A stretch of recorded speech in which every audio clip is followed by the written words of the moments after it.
there is one bottleneck in coaching that is bigger than any other bottleneck, I would say. And before I tell you what it is, I just want to emphasize that it ruins your business. And it is filling up your calendar with delivery again and again and again, coaching people one-on-one.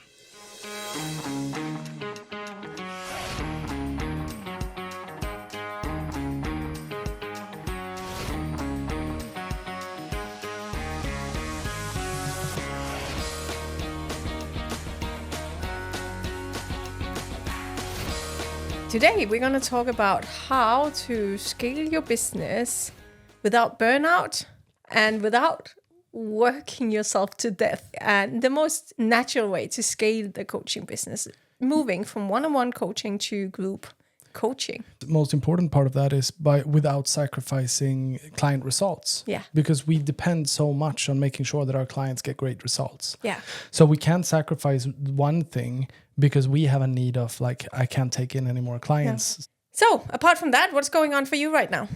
We've just arrived home at our ranch again after spending a week in Mexico with 150 people also in the coaching industry. And it's been really, really amazing. And then just threw ourselves into family and making sure that we cover all the parts of the lives that we want to live. I really had a great week, jet lagged, but really had a great week of reflecting because we do these trips because we want to work on our business, not just in our business. Yeah. And we use these trips to really get aligned and really get laser focused on what's the next step. Yeah, and develop the business together. Yeah. Because from day to day, we can just get really hectic. We can run 100%. From one thing to the next thing. All of a sudden, we're not in the same place anymore. So what we are going to talk about is the step number 1. On how to get a business where you don't lose your sanity and you scale, and that's going to group coaching. Yeah. Of course, coaches go into coaching because they want to coach. They want to hang out with clients and do that thing. That's what they literally love. But they also work themselves into a corner where they are spending way the majority of their time on delivery. And if all the time is spent on delivery, there's not a lot of time to sale and marketing. Let's talk about one of our 1% clients, Yanni. She came to us when she had 16 one-on-one clients. Yeah. And she had the problem of these 16 clients, they were just paying for 1 hour every time they came. And they didn't sign up for a longer program or structure.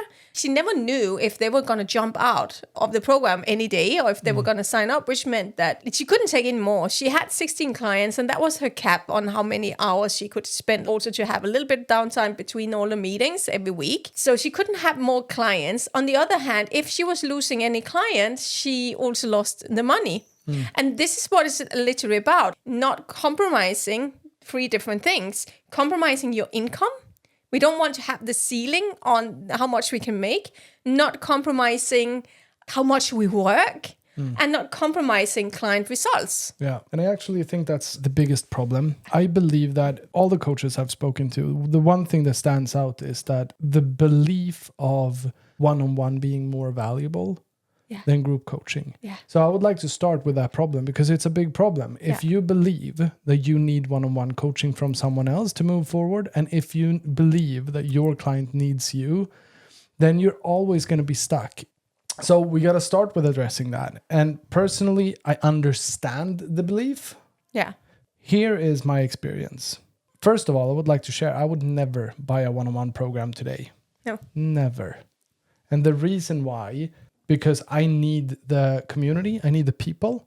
I need to be connected with people who are on the same journey as me, no matter if I want to lose weight or if I want to grow my business or if I want to change my business, or it doesn't matter what it is. I want to make sure that I'm amongst friends while doing this, because I know that the biggest changes in life are created with decent, let's politely said, decent amount of pressure. I will never get the outcomes that I don't have yet unless I also go through the processes needed in order to become that person that can have that and that can generate that again and again. Which means that I don't want to do it alone, because it means that I'm going to do it alone. I want people on my journey. I want peers. I want friends. And the oldest rule that all of us know is that you become the average of the 10 people that you spend most time with. Yeah. The other thing about community is that it allows me to be exposed to questions that I can't articulate myself. And the other thing with a one-on-one coach is that it's just boring. If it isn't fun, I don't know about you guys, but I'm not going to do it. key belief that keep coaches stuck is what you're saying, is that I believe that people want me. Yeah. And I believe that people cannot get results without me. It's a huge ego thing.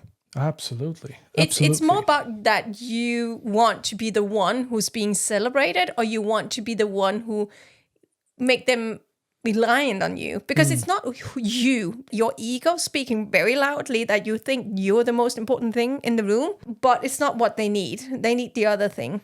And that might be a humbling lesson for you who listens. Yeah, that's cool. It might hurt a bit. Yeah, but it's exactly what it's supposed to do, because if that triggers you in any way, consider that that's an ego in you that is trying to defend you, and it's fine. Yeah. It's just that it stands in the way, because here's where we come from. Here's who we help. We help coaches who doesn't want to have a cap on the impact that they can create. Yeah. So we want huge impact with many people. So deep impact, lots of people. Yeah. 6 years ago, I went to a Tony Robbins event in Cairns in Australia. And at this event, I realized that my biggest dream at that time, I realized that was become a financial independent. But my biggest thing I didn't want to let go of is I didn't want to outsource things, because I didn't trust anyone else could do it better than me. Yeah. And I believed that I had to do everything. And I believed that I needed to be in control of everything all of the time. The problem was there is no freedom if you do everything on your own. You'll never experience those two. And it's the same here. I want to grow my business, but my clients need me, like personally. Those two conflict. You cannot get the business where you have like unlimited money, revenue flow, unlimited amount of clients, and be the one doing everything. It's about the same without, like, if you don't want to outsource or automate yourself out of your business, you will be the one who's holding your business back. Yeah.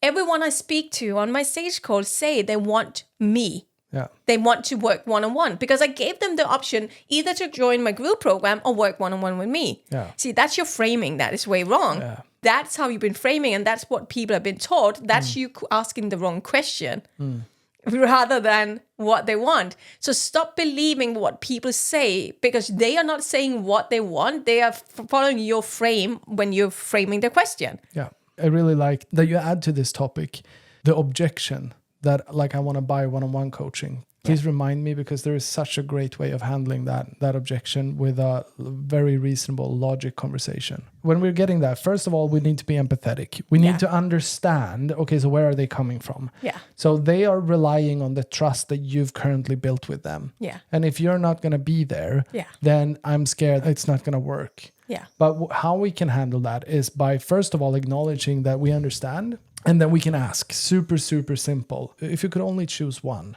which one would be most important? One-on-one coaching or the outcome? Yeah. If you could only choose one, which would you choose?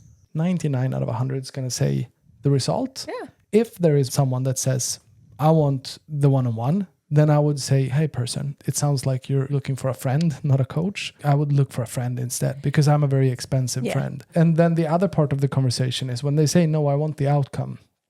Then we can lean against the structure that we've built that allows them to get the outcome. Yeah. So here's what's most important to me, is to making sure that my clients become successful, because making my clients become successful is the only way for me to be able to keep doing what I love.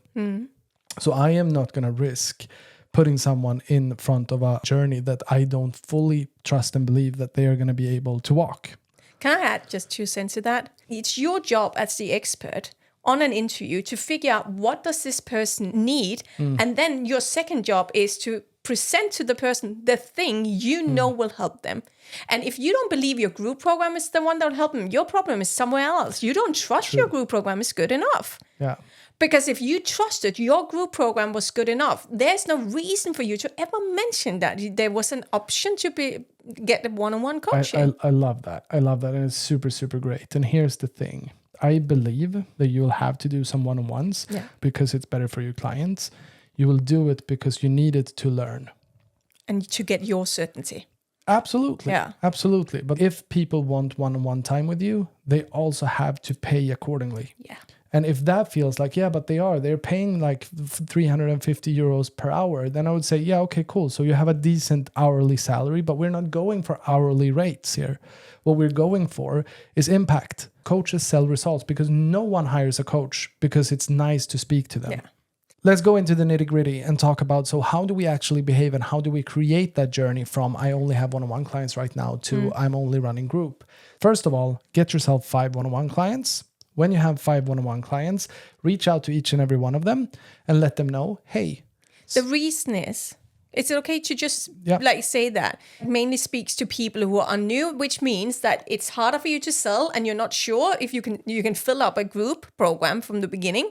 Because it sucks a little bit to be in a group program with one person. You're the only one in the group program. It doesn't look really good.